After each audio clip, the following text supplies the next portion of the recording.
Grace and peace from God our Father and our Lord and Savior, Jesus Christ.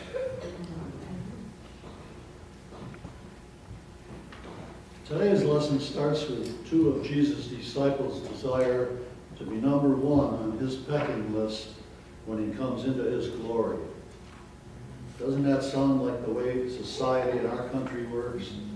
Everybody wants to be a little better than the next guy, and heaven forbid that the word servant found in our gospel lesson be part of our vocabulary. This makes today's lesson difficult to deal with unless we look at it from a Christian point of view. Jesus comes to us from a total different way.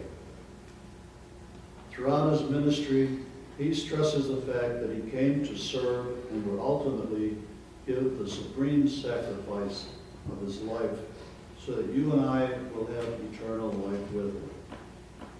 Remember when asked what the greatest commandment was, he answered, to love the Lord your God with all your heart, with all your soul, and with all your mind, and to love your neighbors as yourself.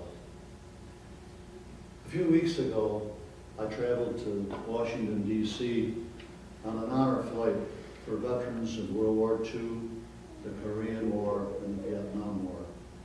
There were 90 veterans from Syracuse, but upon arrival there were men and women from all over the country, and I was somewhat overwhelmed by the reception that we were given. During our visit to all of the memorials, the thing that touched me most was Arlington Cemetery. There are 400 acres of graves, and they stretch to what seemed forever.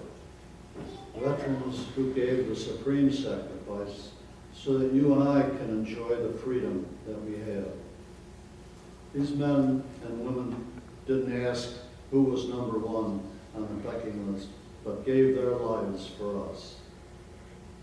I was only 18 years old when I joined the Army and wasn't particularly patriotic.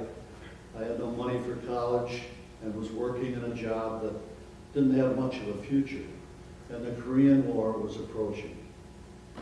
I believe that God puts us where he wants us, whether we know it or not. During the 4 years of my Army career, I witnessed the horrors of war. I saw Europe before the Reconstruction, and I believe that experience had a lasting impact on my life.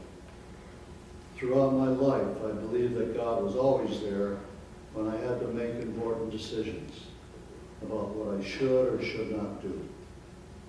I'm also sure that God had provided me with the best companion through my life, because there are times when I probably couldn't find my way around the block.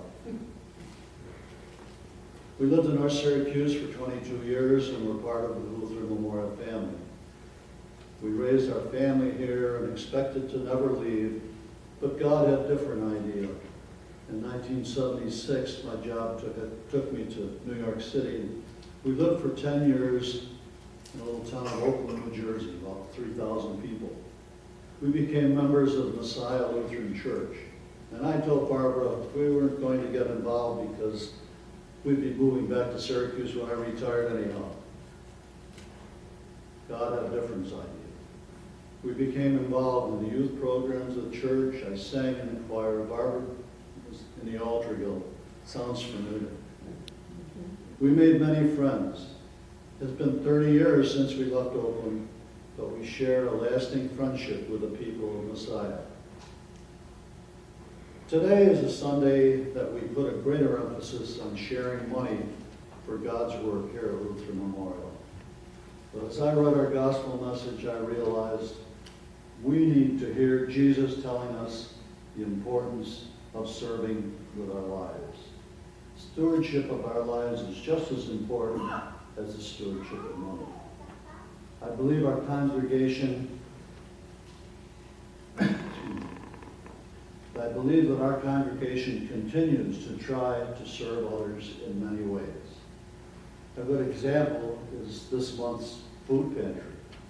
But reaching out beyond our walls is and through our benevolences and with our local community is a greater option. This is how we respond to Jesus' command to love one another. Last Sunday, our final hymn said it better than I can. The refrains went, "We are called to act with justice. We are called to love tenderly.